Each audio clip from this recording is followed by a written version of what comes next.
Sir, पहली बात तो यह है कि सरकारें मिडिल क्लास को एक आत्मा रहित कंकाल समझती हैं जिसकी हड्डियों पे चढ़ के $5 ट्रिलियन इकोनॉमी बनाना चाहती हैं। गरीबों के लिए तो अक्सर सब्सिडीज और स्कीम्स लाई जाती हैं जो कि लानी भी चाहिए। अमीरों के लिए production linked incentives, rebate, tax incentives, न जाने क्या क्या लाया जाता है, लेकिन इस देश के मिडिल क्लास को कुछ हासिल नहीं होता। ऐसा लगता है कि सरकारें समझती हैं कि देश के मिडिल क्लास के ना सपने हैं ना अरमान है, लेकिन वो सोने का अंडा देने वाली वो मुर्गी है जिसकी गर्दन जब चाहे मरोड़ के टैक्स वसूल लिया जाए। सबसे पहले तो सर आपका धन्यवाद कि आपने यूनियन बजट 2025-26 पर आम आदमी पार्टी की ओर से मुझे बात रखने का मौका दिया। सर, इस बजट को सरकार ने मिडिल क्लास का बजट कहकर बताया और कहा कि ये मिडिल क्लास की सारी समस्याओं का हल है इस बजट में। तो सबसे पहले सर मैं मिडिल क्लास की चर्चा करना चाहूँगा, उसके बाद अपने भाषण के अन्य भागों पे जाता जाऊँगा। सर, पहली बात तो यह है कि सरकारें मिडिल क्लास को एक आत्मा रहित कंकाल समझती हैं जिसकी हड्डियों पे चढ़ के $5 ट्रिलियन इकोनॉमी बनाना चाहती हैं। सर, इस देश का मिडिल क्लास कमर तोड़ मेहनत करता है, लेकिन इस मेहनत के बावजूद मिडिल क्लास गरीब हो रहा है, अमीर नहीं हो रहा। गरीबों के लिए तो अक्सर सब्सिडीज और स्कीम्स लाई जाती हैं जो कि लानी भी चाहिए। अमीरों के लिए production linked incentives, rebate, tax incentives, न जाने क्या क्या लाया जाता है, लेकिन इस देश के मिडिल क्लास को कुछ हासिल नहीं होता। ऐसा लगता है कि सरकारें समझती हैं कि देश के मिडिल क्लास के ना सपने हैं ना अरमान है, लेकिन वो सोने का अंडा देने वाली वो मुर्गी है जिसकी गर्दन जब चाहे मरोड़ के टैक्स वसूल लिया जाए। इसी के चलते सर मैं कहना चाहता हूं कि इस देश में मांग यानी कि डिमांड इसलिए गिर रही है क्योंकि इस देश का मिडिल क्लास सिकुड़ रहा है। तमाम आंकड़े एफएमसीजी सेक्टर से लेके गाड़ी बेचने वाले कंपनियों के सेल्स के आप उठाकर देखेंगे तो वो आपको यही बताएंगे कि इस देश का मिडिल क्लास खर्च नहीं कर रहा, और खर्च इसलिए नहीं कर रहा क्योंकि उसकी जेब में आमदनी ही नहीं है। मिडिल क्लास खाली सेंसस के लिए नहीं है सर, उसके भी अपने अरमान हैं, उसके अपने सपने हैं। 1989 में यूनाइटेड स्टेट्स ऑफ अमेरिका में एक पिक्चर बनी थी जिसका नाम था Honey I shrunk the kids. मुझे लगता है भारत देश में वर्ष 2025 में पिक्चर बननी चाहिए honey I shrunk India's middle class. Sir, मैं आपको साफ तौर पे बताना चाहता हूं कि मिडिल क्लास टैक्स उससे वसूला जाता है जैसे उससे किसी अधिकार से हम टैक्स ले रहे हैं और सुविधा उसको एहसान मुताबिक दी जाती है। सर, नेस्ले इंडिया के अभी आंकड़े आए जो इस देश की सबसे बड़ी एफएमसीजी कंपनियों में आता है। उस आंकड़ों में यह पता लगा कि 8 वित्तीय वर्षों में इस वर्ष सबसे कम ग्रोथ उन्होंने दर्ज कराई है। और जब नेस्ले इंडिया के चेयरमैन से यह बात पूछी गई कि क्यों आप अपनी लोएस्ट ग्रोथ पर आ गए, तो नेस्ले इंडिया के चेयरमैन ने कहा कि भारत का मिडिल क्लास खरीद नहीं रहा, भारत का मिडिल क्लास सिकुड़ रहा है। मैं महंगी गाड़ी और महंगे मकानों की बात नहीं कर रहा सर, लेकिन सस्ती गाड़ी और सस्ते मकान जो मिडिल क्लास खरीदता है उनकी डिमांड घटती जा रही है, उसकी प्रोडक्शन घटती जा रही है, जिसका सीधा इंपैक्ट हमारी इकोनॉमी पर है। काफी चर्चा हुई सर सरकार द्वारा कि हम मिडिल क्लास के लिए 12 लाख की टैक्स रियायत लेकर आए। मैं सर बतौर चार्टर्ड अकाउंटेंट ये बताना चाहता हूं कि ना ही ये टैक्स एग्जेम्पशन है, ना ही ये टैक्स डिडक्शन है, ये एकमात्र टैक्स रिबेट है। इस रिबेट का स्वागत हम सब करते हैं, हम सबको खुशी हुई, लेकिन मैं आपको इन तीनों में फर्क बताना चाहता हूं और ये दिखाना चाहता हूं कि कैसे चोर दरवाजे से इंडियन मिडिल क्लास से अभी भी इनकम टैक्स वसूला जा रहा है। पहली चीज सर, ये इनकम टैक्स एग्जेम्पशन नहीं है। एग्जेम्पशन होता है जैसे एक सोर्स ऑफ इनकम पर इनकम टैक्स लगे ही ना, जैसे कि इस देश में एग्रीकल्चरल इनकम, खेती बाड़ी से जो कमाई होती है उस पर कोई इनकम टैक्स नहीं लगता। ये वो नहीं है। ये टैक्स डिडक्शन भी नहीं है। टैक्स डिडक्शन होता है कि फर्ज करिए आपने साल में 15 लाख रुपए कमाए, इनकम टैक्स डिडक्शन आपको 12 लाख रुपए की मिली, तो 15 घटा 12 3 लाख पर आपको इनकम टैक्स देना पड़ेगा। ये टैक्स डिडक्शन भी नहीं है, ये टैक्स रिबेट है। यानी कि 12 लाख तक अगर आपने पैसा कमाया साल में तो आपको इनकम टैक्स नहीं देना, लेकिन जैसे ही 12 लाख से ज्यादा, फर्ज करिए आपने 12 लाख 1,000 रुपए कमाया, तो पूरे 12 लाख 1,000 पे आपके स्लैब अनुसार आपसे इनकम टैक्स वसूला जाएगा। और दूसरी चीज, कैपिटल गेन्स पे, यानी कि अगर आप अपने कोई मकान बेचते हैं, सोना बेचते हैं, इक्विटीज बेचते हैं, शेयर्स बेचते हैं, उस पर जो कैपिटल गेन पे, मुनाफे पे लगता है टैक्स, वो इस 12 लाख की सीमा में नहीं आएगा, उस पर आपको अतिरिक्त टैक्स देना पड़ेगा। सर, लेकिन इस 12 लाख की रियायत से कितने लोगों को भारत देश में फायदा हुआ, यह भी समझने की आवश्यकता है। हम 140 करोड़ की आबादी वाले देश में रहते हैं, जिसमें मात्र 8 करोड़ लोग इनकम टैक्स की रिटर्न भरते हैं, और इन 8 करोड़ लोगों में से मात्र 3 करोड़ लोग इनकम टैक्स भी भरते हैं। यानी कि 8 करोड़ लोग इनकम टैक्स की रिटर्न भरते हैं, 5 करोड़ लोग जीरो इनकम दिखा के अपनी इनकम टैक्स की रिटर्न भरते हैं, जीरो टैक्सेबल इनकम, और उनसे कोई इनकम टैक्स नहीं वसूलती। लेकिन जो बाकी 3 करोड़ बचे, मात्र वो ही इनकम टैक्स भरते हैं। तो किन लोगों का फायदा हो रहा है, यह भी समझने की आवश्यकता है। और इसका मुकाबला आप करिए सर, सीएमआई का डेटा बताता है कि इस देश में कंजम्पशन के आधार पे 43 करोड़ इंडियंस, 43 करोड़ भारतीय भारत की मिडिल क्लास में आते हैं। 43 करोड़ में से मात्र 2 से 3 करोड़ लोगों को ही इसका फायदा होने जा रहा है। उसका हम स्वागत करते हैं, लेकिन बाकियों के लिए क्या? वित्त मंत्री जी ने यह फैसला जब सुनाया तो कहा कि इससे भारत की कंजम्पशन बढ़ेगी, खपत बढ़ेगी, और इकोनॉमी का चक्का, इकोनॉमी का पहिया चलने लग जाएगा। मैं आपको बताना चाहता हूं और इस सदन में भविष्यवाणी करता हूं सर, कि इस टैक्स रियायत से इस देश की कंजम्पशन नहीं बढ़ने वाली।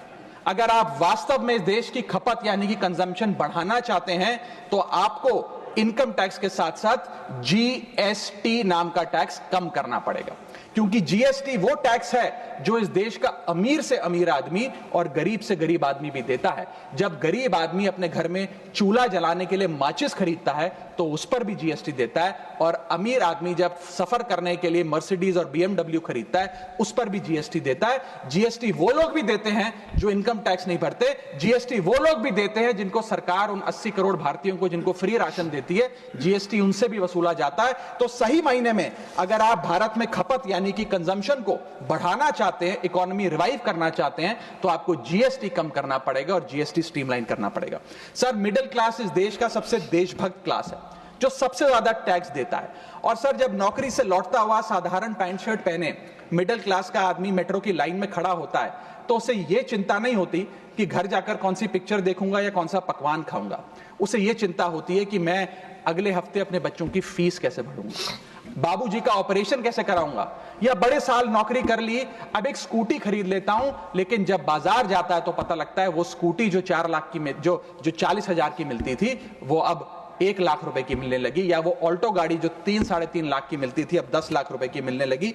ये सच्चाई है सर, और इसलिए है क्योंकि सर सैलरी बढ़ती नहीं, बचत होती नहीं, सिर्फ और सिर्फ महंगाई बढ़ती है। और सर, मैं ये भी आपको बताना चाहूंगा, रिपोर्ट्स बताती है, इकोनॉमिक सर्वे ऑफ इंडिया बताता है कि सैलरी औसतन मात्र 3% बढ़ी है पिछले वित्तीय वर्ष में, जबकि food inflation 10%, health care inflation 15%, और कंज्यूमर प्राइस इन्फ्लेशन और न जाने कितनी इन्फ्लेशन तो इनसे कहीं ज्यादा ऊपर आंकड़ों पर आज मंडरा रही है। लेकिन उसके मुकाबले सैलरी मात्र 3% बढ़ी। सर, देश का मिडिल क्लास एक बहुत बड़े डेट ट्रैप में भी फंसने जा रहा है। मैं ये भी भविष्यवाणी आज करना चाहूंगा, क्योंकि भारत का household debt to GDP ratio आज 40% पे खड़ा हो गया। सरल भाषा में बताऊं तो भारत के मिडिल क्लास परिवार आज रोजमर्रा के जीवन के लिए, अपने डेली एक्सपेंसेस के लिए लोन लेने पर मजबूर हो गए हैं, चाहे वो पर्सनल लोन हो, चाहे वो क्रेडिट कार्ड के जरिए हो, या चाहे वो अन्य प्रकार से फाइनेंशियल इंस्टीट्यूशन से ब्याज पर पैसा लेना हो। यानी कि जो सैलरी 1 तारीख को आती है, वो पहले ही आपके रोजमर्रा के जीवन में जो आपने खर्चा करने के लिए ब्याज पर पैसा लिया हुआ है, उसके भुगतान में लग जाती है। और इंडिया का मिडिल क्लास एक डेट ट्रैप में फंसता जा रहा है। ये लोन कोई मकान बनाने के लिए या दफ्तर खरीदने के लिए या एसेट क्रिएशन के लिए नहीं है, ये day to day expenses meet करने के लिए, जो भारत के मिडिल क्लास को एक डेट ट्रैप में खड़ा करता जा रहा है। सर, सैलरी तो 7 तारीख को आती है महीने की, लेकिन 1 तारीख को मकान मालिक आ जाता है दरवाजे पे दरवाजा खटखटाने की, किराया दो। और सारी उम्र काम करने के बाद एक मिडिल क्लास का आदमी सोचता है कि अंत में रिटायरमेंट के समय एक छोटा सा अपना मकान, जमीन खरीद के मकान बनाऊंगा। जमीन खरीद के मकान बनाना तो छोड़िए सर, आज रियल एस्टेट के प्राइसेस, आपकी अर्निंग्स, मिडिल क्लास की अर्निंग्स के मुकाबले इतने ज्यादा हैं कि रिटायरमेंट 2-3 जन्म काम करने के बाद, रिटायरमेंट लेने के बाद भी शायद वो 2 BHK अपार्टमेंट भी नहीं खरीद पाएगा। इसीलिए मिडिल क्लास आज सरकार को वो गाना सुनाना चाहता है कि सारी उम्र हम मर मर के जी लिए, एक पल तो अब हमें जीने दो। सच्चाई यह है सर कि मिडिल क्लास के घरों में जब कभी शादी का कार्ड आता है तो चिंता हो जाती है कि सगन में कितना पैसा देना पड़ेगा और साथ ही साथ नया सूट सिलवाना पड़ेगा, ट्रेन का खर्चा हो जाएगा, एटसेट्रा। सर, मिडिल क्लास के साथ साथ मैं दूसरा बड़ा मुद्दा जो आज इस वक्तव्य में आपके सामने पेश करना चाहूंगा सर, वो है रेलवे का। सर, रेलवे का एक अतिरिक्त बजट आया करता था जिसकी प्रथा बंद हो गई। आप इस भारतीय रेल के महत्व इसी चीज से समझ सकते हैं कि उसके लिए एक अतिरिक्त बजट सदन में पेश किया जाता था। क्योंकि अब रेल बजट पेश नहीं होता तो उस पर व्यापक चर्चा भी नहीं होती। लेकिन इस वक्तव्य के माध्यम से मैं रेल बजट से संबंधी कुछ चीजें आपके सामने अवश्य रखना चाहूंगा। इस यूनियन बजट 2025-26 में माननीय वित्त मंत्री जी ने 2,55,000 करोड़ की फाइनेंशियल एलोकेशन रेलवेज की कैपेक्स के लिए मांगी है। ये 2009 से 2014 के बीच में लगभग 50,000 करोड़ होती थी, जो आज इतने गुना 5 गुना बढ़ के 2.5 लाख करोड़ से ऊपर हो गई है। तो इस पे व्यापक चर्चा अवश्य होनी चाहिए। सर, भारतीय रेल जो भारत की लाइफलाइन कहलाई जाती थी, आज उसकी स्थिति ऐसी है कि अगर मजबूरी ना हो तो शायद कोई यात्री रेल की ओर देखना भी ना चाहे। रेल जनता का रेल जरूर बना रही है और इसका कारण यह है कि भारतीय रेल को अपनी पीआर, सोशल मीडिया कैंपेन्स और रील्स ज्यादा पसंद है, ना कि रेल की सुविधाओं को कैसे बेहतर करना है वो पसंद है। सर, भारतीय रेल एक समय इस देश के 140 करोड़ आबादी का गौरव और उम्मीद हुआ करती थी, गरीबों का सहारा हुआ करती थी। लेकिन आज मैं बताना चाहता हूं कि भारतीय रेल की वो स्थिति है जो शायद ही पूरे सब कॉन्टिनेंट के तमाम रेलवे से अगर आप कंपेयर करें तो बद से बदतर होती जा रही है। सर, जितनी आबादी ऑस्ट्रेलिया की है, स्विट्जरलैंड की है, डेनमार्क की है, स्वीडन की और अन्य देशों की है, उससे ज्यादा लोग भारतीय रेल में रोज सफर करते हैं। सर, इतना महत्व है भारत की रेलवे का। लेकिन कई बड़ी चिंताएं आज भारत के एक आम रेल यात्री को सता रही हैं, जो मैं चाहूंगा इस बजटरी एलोकेशन के माध्यम से वित्त मंत्री जी और रेल मंत्री जी इसे एड्रेस करें। पहला है सर, घटती रफ्तार और बढ़ता किराया। सर, जहां दुनिया की ट्रैवल की रफ्तार बढ़ रही है, वहीं भारतीय रेल जो हमारी लाइफलाइन है उसकी रफ्तार घट रही है। पहले तो सर शताब्दी और राजधानी की स्पीड कम कर दी गई ताकि वंदे भारत की स्पीड बढ़ा दी जाए और उसको फास्टेस्ट ट्रेन घोषित किया जाए।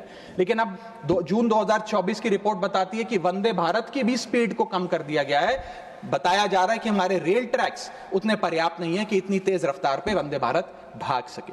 सर, आज हम विश्व गुरु बनने तो अवश्य चले हैं, लेकिन यह बात जाननी भी जरूरी है कि चीन और जापान की सबसे स्लोएस्ट रफ्तार पे चलने वाली ट्रेन भारत की सबसे फास्टेस्ट रफ्तार पे चलने वाली ट्रेन से कहीं ज्यादा तेज दौड़ती है। सर, और अगर रेल धीमी होगी तो देश की इकोनॉमी, देश की अर्थव्यवस्था का चक्का धीमा चलेगा। और किराए की तो सर क्या ही बात करें, जिस वंदे भारत का प्रचार रेल मंत्री जी करते थकते नहीं हैं, आज उस वंदे भारत का किराया इतना है कि गरीब आदमी छोड़िए, आम आदमी भी उसे अफोर्ड नहीं कर पा रहा। सर, वित्तीय वर्ष 2013-14 में एवरेज फेयर पर पैसेंजर पर किलोमीटर 32 पैसे हुआ करता था।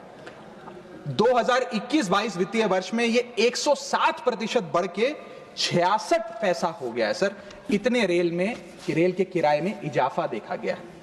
हवाई चप्पल वालों को हवाई यात्रा कराने का वादा था सर, लेकिन हवाई चप्पल पहनने वालों को इतना निचोड़ दिया कि शायद अब वो रेल यात्रा के भी लायक नहीं रहे। सर, दूसरी समस्या है, बुरी हालात है थर्ड एसी और सेकंड एसी के। थर्ड एसी, सेकंड एसी को सर एक समय पर जनरल बोगी, एक समय पर लग्जरी माना जाता था, लेकिन आज वो जनरल बोगी से भी बुरी स्थिति में है। अगर टिकट मिल भी जाए sir third AC, second AC की, तो सीट मिलने की कोई गारंटी नहीं है, क्योंकि जैसे ही आप बैठेंगे थोड़ी देर में कोई शख्स आकर कहेगा, भाई साहब थोड़ा एडजस्ट करिए, थोड़ा सी रखिए, हमें भी बैठने दीजिए। ये वास्तविकता है। और आप सोशल मीडिया और तमाम तरीके के पोर्टल्स पर आप देखेंगे तो क्या आरामदायक सरकार, क्या आरामदायक यात्रा, आरामदायक सफर भारत सरकार आम रेल यात्री को दे रही है, वो देखकर आप समझ जाएंगे। जैसे कहते हैं ना सर, हिंदी का सफर अंग्रेजी का सफर बन गया है भारतीय रेल के एक यात्री के लिए। कई रूट्स पर आलू की बोरियों की भांति लोगों को ठूसा जा रहा है, और अगर शौचालय में भी, ट्रेन के टॉयलेट में भी सीट मिल जाए तो आदमी अपने आप को सौभाग्यशाली समझता है। सर, जहां भेड़ बकरियों की तरह भोले भाले लोगों को ट्रेन में ठूसा जा रहा है, पूरी टिकट लेकर सुविधा के नाम पे सिर्फ धक्का दिया जा रहा है। और सर, हमारे देश के भोले भाले आम आदमी इसको अपनी किस्मत समझकर स्वीकार कर लेते हैं। सर, मैं तीसरी बड़ी रेल समस्या जो कि है मिसमैनेजमेंट, अव्यवस्था, उस पर आपका ध्यान आकर्षित करना चाहूंगा। सर, पहले तो रेल की टिकट मिलती नहीं, अगर मिल भी जाए, आपने अगर 2, 2.5, 3 महीने पहले टिकट बुक कराई हो, टिकट कंफर्म हो जाए तो सीट मिलने की कोई गारंटी नहीं। और सर, आप अपना अनुभव देखिए, जब आप सबसे पहले प्लेटफॉर्म पर पहुंचते हैं अपनी ट्रेन में चढ़ने के लिए, तो आपको चारों तरफ सिर्फ गंदगी ही गंदगी नजर आती है। अगर बुजुर्गों के साथ या घर परिवार की महिलाओं के साथ आप ट्रैवल कर रहे हैं तो एक क्लीन वॉशरूम तक आपको मुहैया नहीं कराया जाता। और हालात यह है कि लोग मजबूर हैं प्लेटफॉर्म पर अखबार बिछाकर सोने के लिए, और वेटिंग एरिया के नाम पर तो सर सिर्फ एक नेम प्लेट, एक बोर्ड लगा नजर आता है और कुछ नहीं नजर आता। तो सर, ट्रेन पे चढ़ने से लेकर ट्रेन पे उतरने तक की एक बड़ी लंबी फहरिस्त है अव्यवस्था की। यहां तक कि सर, आज जब इस ठंड के मौसम में एक यात्री एक लंबा सफर तय करता है ट्रेन में और सोचता है कि थोड़ा आराम कर लूं, कंबल चादर खोल के ओढ़ने का प्रयास करता है, तो उस कंबल चादर से इतनी बदबू आती है, इतनी दुर्गंध आती है, और उसके जवाब में रेल मंत्री और रेल मंत्रालय बताता है कि हम महीने में 1 बार कंबल धोते हैं। महीने में 1 बार कंबल धोएंगे तो सर सुगंध आएगी कि दुर्गंध आएगी, ये मैं चाहूंगा कि सरकार इसका फैसला ले। हाइजीन रिलेटेड कंप्लेंट्स में पिछले 2 वित्तीय वर्षों में 500% का इजाफा हुआ है। ये दिखाता है कि हाइजीन स्टैंडर्ड्स को कितना कॉम्प्रोमाइज करती जा रही है हमारे देश की रेल। और सर, अगर प्लेटफॉर्म पे भूख लग जाए तो आपको पानी वाली चाय, गंदे तेल में तले समोसे और छोले भटूरे अवश्य मिल जाएंगे। और इसी के साथ साथ अगर आपने IRCTC का खाना बुक किया हो और रेल विभाग आपको खाना दे, तो जब वेज थाली आप मंगाएंगे तो उसमें आपको कॉम्प्लीमेंट्री मच्छर, कॉकरोच और कीड़े मकोड़े भी नसीब हो सकते हैं। जब आप वेज थाली ऑर्डर करेंगे और ये आपको नसीब नहीं होंगे तो सूखी रोटी, कच्चे चावल और पानी जैसी दाल तो अवश्य मिलेगी। सर, महाकुंभ को लेकर कई आयोजन बड़े बड़े किए गए और कहा गया कि भारतीय रेल बड़ी सक्रिय होकर महाकुंभ का आयोजन कर रही है। मैं बताना चाहूंगा कि प्रयागराज का रेलवे स्टेशन और आसपास के कई रेलवे स्टेशन को बंद करना पड़ा क्योंकि सरकार क्राउड मैनेजमेंट नहीं कर पाई। और कहां पर ये स्पेशल ट्रेन चल रही है महाकुंभ के लिए, मैं पूछना चाहूंगा, कोई व्यक्ति है जिसके पास एक स्पेशल ट्रेन की कंफर्म टिकट है सर? और सर, मैं चौथी बड़ी चीज जिस पर आपका ध्यान आकर्षित करना चाहूंगा वो है आम आदमी से लूट। सर, पहले तो IRCTC की वेबसाइट का इंटरफेस कुछ इस प्रकार है कि आप टिकट बुक नहीं कर पाएंगे। जब बुक करने के लिए थर्ड पार्टी ऐप्स पे जाएंगे तो वो आपसे मोटा कमीशन लेंगी। आप खुदा ना खास्ता आपकी यात्रा कैंसिल हो जाए तो मोटा कैंसिलेशन चार्ज भी आपसे वसूला जाएगा। और प्लेटफॉर्म टिकट की तो क्या बात करें सर, आपके सगे संबंधी अगर आपको प्लेटफॉर्म पर छोड़ने आए तो कितना प्लेटफॉर्म पे खर्चा होता है, कितनी प्लेटफॉर्म टिकट किस रेट पर वसूली जाती है वो आपको पता है सर। और हालात ऐसे हैं कि वहां पर बिस्लरी का पानी आप प्लेटफॉर्म पर खरीदिए तो बिलसेरी का नकली पानी आपको दिया जाता है। ऐसे ऐसे ब्रांड्स के चिप्स, चॉकलेट्स, बिस्किट्स और पानी दिया जाता है जिन ब्रांड्स का आपने कभी नाम नहीं सुना। सर, 5वीं समस्या है ज्यादा से ज्यादा नॉर्मल ट्रेन चलाने की आवश्यकता। सर, बुलेट ट्रेन और वंदे भारत से ज्यादा किफायती यात्रा नॉर्मल ट्रेन में हो जाए तो देश का आम आदमी खुश हो जाएगा। आज इस भीषण महंगाई और भयंकर बेरोजगारी का आलम कुछ इस प्रकार है कि लोगों के पास समय ही समय है लेकिन पैसा नहीं है। भले ही आप आधा 1 घंटा रफ्तार धीमी कर दें, लेकिन 2000 रुपए में मिलने वाली टिकट को ट्रेन की 500-600 रुपए कर दें तो आम आदमी का बहुत भला हो जाएगा। सर, इसी के साथ साथ मैं बुजुर्गों की बंद हुई सब्सिडी पर भी आपका ध्यान आकर्षित करना चाहूंगा। 2020 में सरकार ने बुजुर्गों को मिलने वाली रेल टिकट पर जो सब्सिडी थी वो बंद कर दी, जिसके चलते सरकार ने काफी ढोल बजाकर कहा कि वित्तीय वर्ष 22-23 में उन्होंने 2242 करोड़ पैसे 150 मिलियन सीनियर सिटीजन से वसूल किए हैं, यानी कि 2200 करोड़ की रेलवे की इनकम में इजाफा हुआ। अब बताइए सर, क्या हम अपने बड़े बुजुर्गों की हड्डियां निचोड़कर भी पैसा वसूलेंगे? पूरी जिंदगी भर काम करने के बाद एक सीनियर सिटीजन सोचता है कि रिटायरमेंट के बाद तीर्थ करने जाऊंगा, धार्मिक स्थानों पे जाऊंगा, लेकिन आज हम ये सब्सिडी बंद करके उन पर महंगाई का एक बड़ा बर्डन डाल रहे हैं। मैं वित्त मंत्री जी को और रेल मंत्री जी को कहना चाहूंगा कि अगर ये बड़े बुजुर्ग तीर्थ यात्रा पे जाएंगे तो शायद आप ही के लिए दुआएं मांगेंगे। सर, इसी के साथ साथ मैं रेल और जनता की सुरक्षा, ये मेरा आखिरी पॉइंट है सर, इसके टुवर्ड्स भी आपका ध्यान आकर्षित करना चाहूंगा। सर, पहले सुरक्षित यात्रा की गारंटी हुआ करती थी, आज कोई गारंटी नहीं। रेल मंत्री कहते हैं हमने कवच सिस्टम नाम का एक नया सिस्टम लागू किया है जिससे अब रेल दुर्घटनाएं बंद हो जाएंगी। सर, क्या 1 महीना भी ऐसा बीता कवच सिस्टम लागू होने के बाद जब रेल दुर्घटना का कोई समाचार हमारे पास नहीं आया।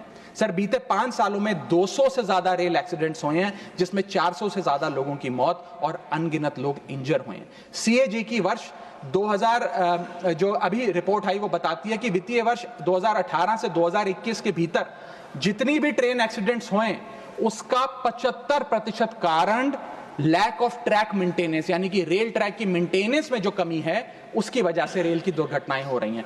हम ये हाउस 2.5 लाख करोड़ रुपए सैंक्शन करने जा रहा है भारतीय रेल को। मुझे उम्मीद है कि कम से कम ट्रैक मेंटेनेंस तो ठीक ठाक तरीके से रेलवे विभाग कराएगा। सर, इसी के साथ साथ जितनी भी ये समस्याएं बताई गई हैं, अगर रेल मंत्री रील से ज्यादा रेल पर ध्यान दे तो अवश्य इसका इलाज हो जाएगा। मैं 4 पंक्तियां एक आम रेल यात्री के अनुभव को एक्सप्लेन करते हुए आपके सामने पढ़ना चाहूंगा। सर, अजब गजब चल रहा है रेल का खेल, हमेशा गाड़ी लेट तो कहीं ब्रेक फेल, महंगी टिकट के बाद भी सीट मिलने की आस नहीं, सुरक्षित पहुंच जाएं इस बात पर विश्वास नहीं, भिड़ रहे हैं ट्रेनें, मर रहे हैं लोग, रेल मंत्री लगा रहे हैं अमृतकाल का भोग, बुकिंग से लेकर टिकट कैंसिलेशन तक दर्जनों टैक्स का जाल, भेड़ बकरियों की तरह ठूसे जा रहे हैं लोग, कैसे मनाएं अमृतकाल, बेरोजगारों के देश में हो रही है बुलेट ट्रेन की बात, सरकार कैसे समझेगी आम आदमी के मन के जज्बात, रेल मंत्री को रेल नहीं रील पसंद है, टिकट के नाम पर मनमाना बिल पसंद है, खाना मांगने पर मिलता है कॉकरोच, छिपकली और मच्छर, इतना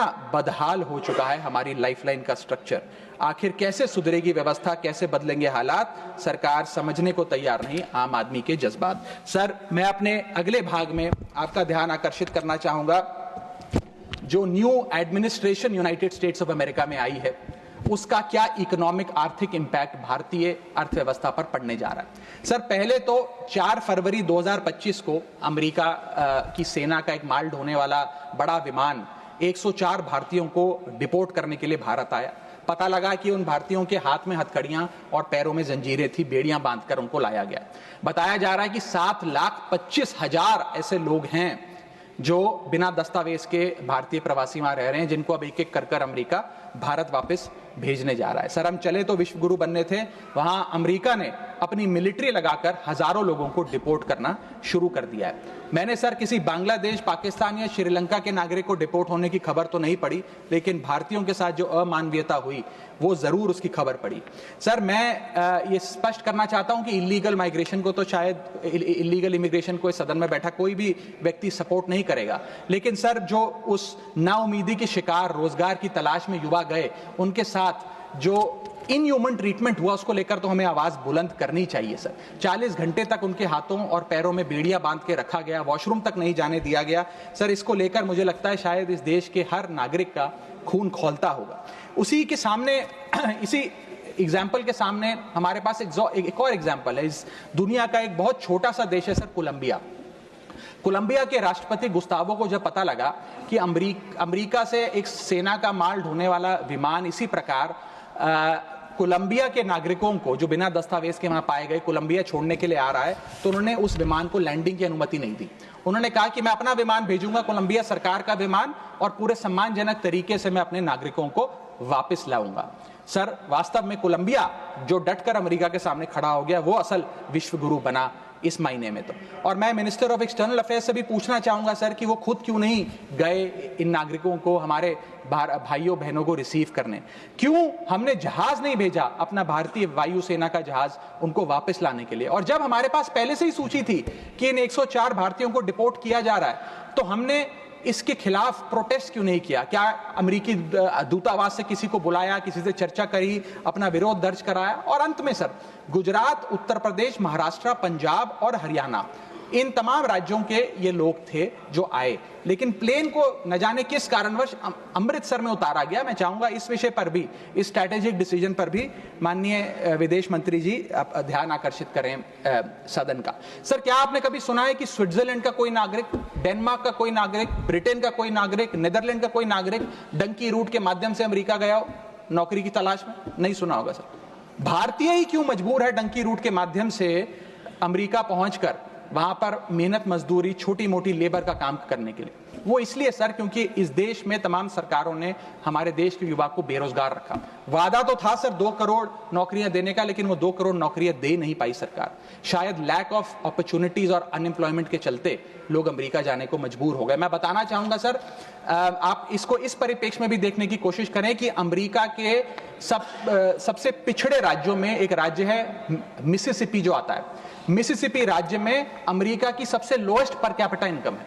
मिसिसिपी की भी लोएस्ट पर कैपिटा इनकम $48,000 प्रति वर्ष है। उसका मुकाबला करिए सर, कंपेयर करिए भारत की पर कैपिटा इनकम से।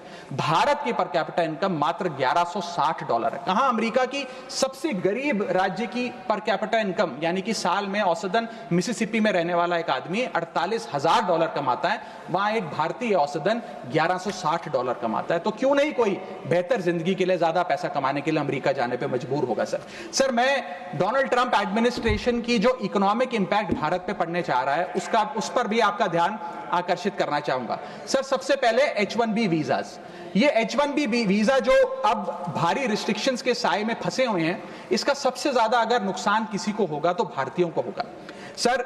वर्ष 2023 में 3,86,000 H1B वीजा एप्लीकेशन अमेरिकी सरकार को आई, जिसमें से 72% एप्लीकेशन भारतीयों की थी।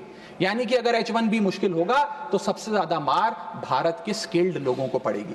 दूसरा, स्ट्रिक्टर H1B वीजा, अगर स्ट्रिक्टर H1B वीजा होगा और H1B वीजा वालों के वेज में मॉड्यूलेशन करी जाएगी, उसके चलते तमाम वो कंपनियां जो भारतीयों को रोजगार देती हैं अमेरिका में, वो भारतीयों को निकाल कर लोकल अमेरिकन्स को जॉब्स देंगी, जिसके चलते एक बहुत बड़ी बेरोजगारी की फौज, हिंदुस्तानियों की फौज परेशान हो जाएगी, भारत वापस आने को मजबूर हो जाएगी। सर तीसरा पॉइंट, ट्रंप के प्रपोज्ड टैरिफ्स। ये टैरिफ्स क्या है सर, जिसकी इतनी चर्चा होती है कि ट्रंप एडमिनिस्ट्रेशन टैरिफ लगाने जा रहा है, प्रपोज टैरिफ लगाने जा रहा है। उसका सरल मैं एक उदाहरण के माध्यम से आपको समझाना चाहूंगा। टैरिफ को आप एक इंपोर्ट ड्यूटी के चश्मे से भी समझ सकते हैं। मान लीजिए अमेरिका में बैठा एक बायर हिंदुस्तान के एक मैन्युफैक्चरर से एक शर्ट खरीदता है 100 रुपए की। आज वो शर्ट उसे 100 रुपए की पड़ती है, लेकिन अगर ये अमेरिका की नई हुकूमत, ट्रंप एडमिनिस्ट्रेशन 20% का टैरिफ शर्ट्स पर लगा दे, एपरल्स पर लगा दे, तो वो 100 रुपए की शर्ट अमेरिका के बायर को 100 रुपए की नहीं 120 रुपए की पड़ेगी। तो वो अमेरिका का बायर हिंदुस्तान से 120 रुपए की शर्ट खरीदने की बजाय 108 रुपए की, 105 रुपए की, 104 रुपए की वियतनाम, फिलीपींस और बांग्लादेश जैसे देशों से खरीदेगा। यह है टैरिफ का खेल, जिसके चलते एक्सपोर्ट्स घटेंगे, मांग घटेगी, कारखाने बंद होंगे, रोजगार जाएगा। सर पहला, आईटी एक्सपोर्ट्स। भारत $245 बिलियन का सालाना आईटी एक्सपोर्ट करता है। इसका 80% export United states of America को होता है। सबसे बड़ा प्रहार आईटी एक्सपोर्ट्स पे होगा। दूसरा, 15 से 25% यूएस टैरिफ्स इंडियन एपरल्स यानी कि टेक्सटाइल्स पर लगने जा रहे हैं, जिसका मैंने उदाहरण अभी आपको दिया।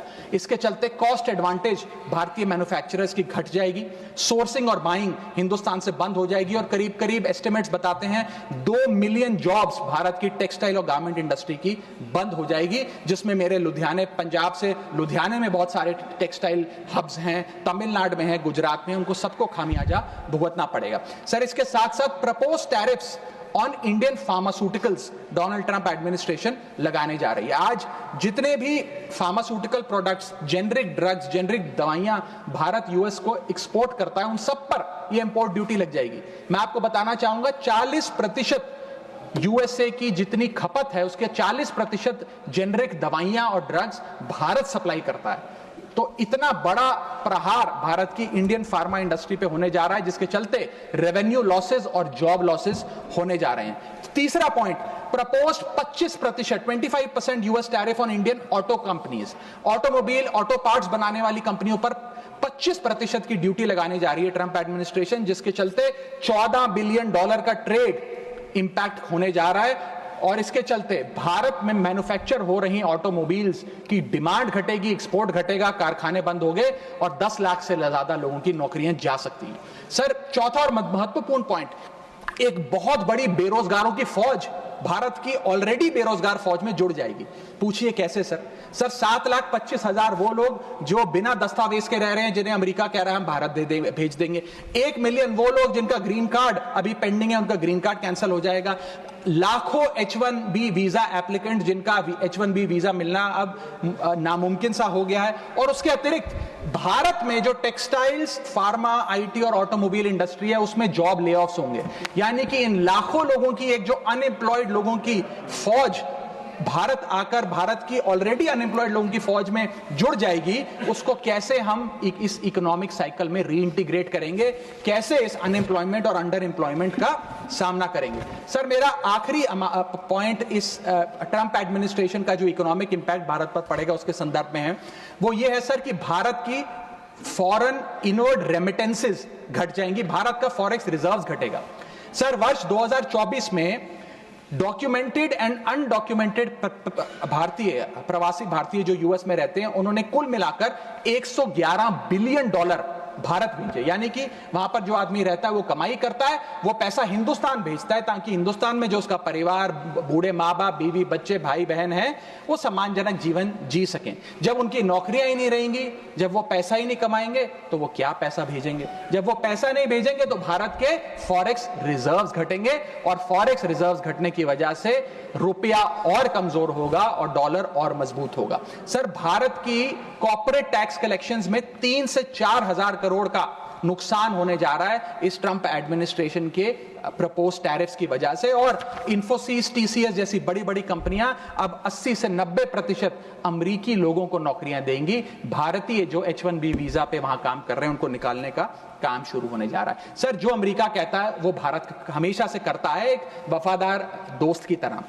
अमेरिका कहता है ईरान से कम तेल खरीदो, हम कम तेल खरीदते हैं। अमेरिका कहता है मुझसे वेपन्स खरीदो, हम डिफेंस हेलीकॉप्टर्स उनसे खरीदते हैं। अमेरिका कहता है फलाना फलाने देश पे मैंने सैंक्शन लगा दिया, इस पे रिस्ट्रिक्शंस लगा दी, इससे आप अपना व्यापार बंद कर दो, हम व्यापार बंद कर देते हैं। अमेरिका कहता है रशिया से डिफेंस एयर सिस्टम ना खरीदो, हम उसे निलंबित कर देते हैं। लेकिन उसकी इन सारी चीजों को मानने और एक वफादार दोस्त होने के नाते हमने ये चीजें मानी भी, उसके बदले भारत को मिलता क्या है सर? और सर सबसे जरूरी बात, भारत में एक बहुत बड़े वर्ग ने और खास तौर पे भारतीय जनता पार्टी के समर्थकों ने सोशल मीडिया पर कैंपेन चलाया ट्रंप को जिताने के लिए कि ट्रंप चुनाव जीत जाए। न जाने कितने ट्वीट, फेसबुक, इंस्टाग्राम, यूट्यूब पे वीडियो बना बना कर डाले कि ट्रंप जीत जाए। यहां तक कि कुछ लोगों ने तो हवन और अनुष्ठान भी किए कि डोनाल्ड ट्रंप अमेरिका के राष्ट्रपति फिर से बन जाए।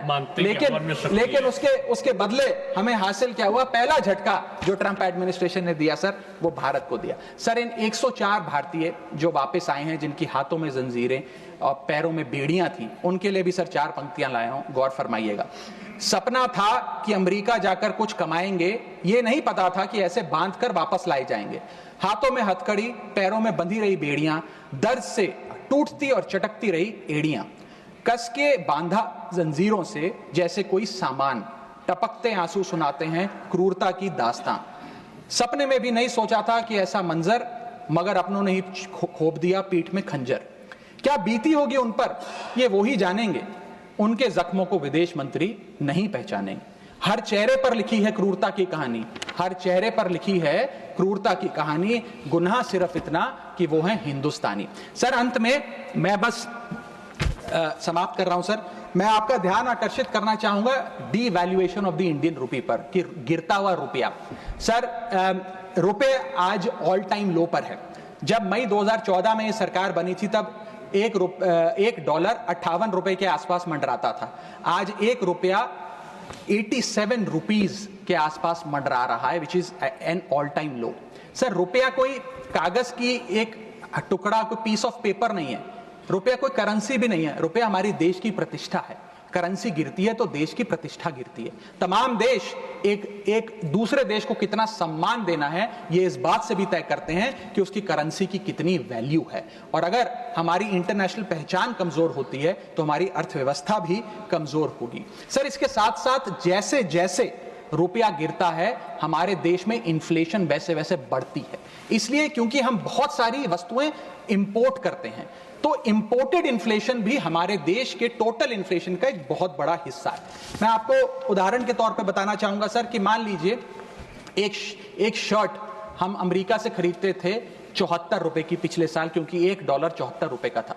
आज वही शर्ट खरीदने के लिए हमें 86-87 रुपए देने पड़ेंगे, यानी कि भारत के लिए वो कॉस्ट पड़ेगी, भारत के बायर के लिए कॉस्ट पड़ेगी, और इन टर्न वो ज्यादा कॉस्ट आम आदमी को पास ऑन करी जाएगी। सर 5 प्रकार की इन्फ्लेशन बढ़ रही है क्योंकि डॉलर बढ़ रहा है और रुपया गिरता जा रहा है, रुपये न्यूनतम स्तर पे आके खड़ा हुआ है। पहला है food inflation. Sir Bharat edible oils और पल्सेस बड़ी मात्रा में इंपोर्ट करता है। भारत की खपत का 56% एडिबल ऑयल हम इंपोर्ट करते हैं और भारत की पल्सेस की कंजम्पशन का 15% क्वांटिटी हम इंपोर्ट करते हैं। जब इतनी बड़ी क्वांटिटी में हम ये चीजें इंपोर्ट करते हैं तो अगर रुपया गिरेगा, डॉलर कमजोर होगा तो हमारा फूड इन्फ्लेशन बढ़ेगा। दूसरा इन्फ्लेशन जो बढ़ेगा वो है एनर्जी इन्फ्लेशन। सर हम अपने क्रूड ऑयल यानी कि पेट्रोल, डीजल और जेट फ्यूल्स जिसे मैं कहूं, उनको इंपोर्ट करते हैं। 85% भारत की जितनी खपत है उसका हम क्रूड ऑयल इंपोर्ट करते हैं अन्य देशों से। उसके अतिरिक्त कोल और नेचुरल गैस भी इंपोर्ट करते हैं। जब रुपया गिरेगा तो ये एनर्जी बास्केट की जो वस्तुएं हैं इनका दाम भी बढ़ेगा और ये और महंगी होती जाएंगी, और जब पेट्रोल डीजल के दाम बढ़ेंगे तो हर चीज पर इंपैक्ट आएगा, चाहे वो रोटी, कपड़ा, मकान, सब्जियां, फल और दूध ही क्यों ना हो। और इसी के चलते जब क्रूड ऑयल अंतर्राष्ट्रीय बाजार में घटता भी है, हम उसका लाभ अपने नागरिकों को नहीं दे पाते, क्योंकि भारत सरकार की तो जेब ढीली ही होती रहती है, क्योंकि रुपया गिर रहा है, ज्यादा रुपया हमें देना पड़ता है डॉलर खरीदने के लिए। सर तीसरा इन्फ्लेशन जो डीवैल्यूएशन ऑफ इंडियन रुपी के चलते होगा वो है health care inflation. Bulk drugs, medical equipments और हेल्थ केयर कंज्यूमेबल्स बड़ी तादाद में अन्य देशों से भारत खरीदता है, जिसके सारे कॉन्ट्रैक्ट्स डॉलर में सेटल किए जाते हैं। इसके चलते रुपए गिरने की वजह से हेल्थ केयर के आइटम्स भी महंगे होते जाएंगे। चौथा इन्फ्लेशन है सर एजुकेशन इन्फ्लेशन। लाखों लोग, भारत के लाखों बच्चे विदेश में पढ़ाई करते हैं। माँ बाप कमाते तो रुपए में हैं, लेकिन ट्यूशन फी, अकोमोडेशन फी, लिविंग एक्सपेंसेस, ये तमाम चीजें डॉलर में खर्च करने पे मजबूर होते हैं। इसीलिए सबसे ज्यादा अगर किसी को हिट करेगा ये डीवैल्यूएशन ऑफ द इंडियन रुपी, तो उन लोगों को करेगा जो विदेश में पढ़ रहे हैं। सर आज से 4 साल पहले एक संपन्न परिवार अगर अपने बच्चे को यूनाइटेड स्टेट्स ऑफ अमेरिका में 4 साल का अंडर ग्रेजुएशन कोर्स कराने के लिए भेजता था तो करीब करीब 1 करोड़ रुपए का खर्चा आता था। आज क्योंकि डॉलर इतना मजबूत और रुपया इतना कमजोर हो गया है, ये अमाउंट बढ़ के 2 से 2.5 करोड़ रुपए हो गया। सर इसी के साथ साथ मैं बताना चाहूंगा कि 5वीं बड़ी इन्फ्लेशन जो इस देश में होने जा रही है गिरते हुए रुपए के चलते, वो है electronics inflation. Sir major electronic components Bharat import करता है। सर समाप्त कर रहा हूं, भारत इंपोर्ट करता है। इन सारे इलेक्ट्रॉनिक आइटम्स की सेटलमेंट यूएसडी में होती है। जब रुपया गिरता है ये सारे पदार्थ भारत में महंगे मिलेंगे, यानी कि महंगा लैपटॉप, महंगा फोन, महंगा टैबलेट, महंगा आईपैड। और इलेक्ट्रॉनिक मैन्युफैक्चरिंग यूनिट जो इलेक्ट्रॉनिक कंपोनेंट्स इंपोर्ट करते हैं इनपुट के लिए, वो भी महंगा होता जाएगा। सर अंत में मैं बस एसबीआई की एक रिपोर्ट कोट करना चाहूंगा जो बताती है कि अगर रुपया 5% गिरता है तो भारत में इन्फ्लेशन 0.5% बढ़ती है। Direct correlation between decline of the Indian rupee and increase in the inflation. अंत में बस इतना कहूंगा सर, कई बार राजनीतिक बयान आते हैं जब रुपया गिरता है। एक मंत्री हैं, एक मंत्री, बस समाप्त सर 30 सेकंड्स, एक मंत्री रहे वाजपेयी सरकार में भी, इस सरकार में भी रहे, अब तो नहीं है खैर, लोकसभा में एमपी हैं। उन्होंने एक बयान दिया था जब रुपया गिरा था। उन्होंने कहा था the worth of the Indian rupee against the dollar was equivalent to Rahul Gandhi's age when UPA came to power. Today it is equal to Sonia Gandhi's age and very soon it will touch Manmohan Singh age. Sir आज लोग वो कहां हैं? आज क्यों नहीं बयान देते? आज रुपए पे क्यों नहीं चिंता करते? अब कोई ध्यान क्यों नहीं देता? रुपए पर बयान क्यों नहीं देता? रुपया तो हर दिन गिर रहा है, अब कोई रुपए पे गिरते रुपए पे ज्ञान क्यों नहीं देता? ये मैं पूछना चाहूंगा। बहुत बहुत धन्यवाद, थैंक यू, बहुत धन्यवाद।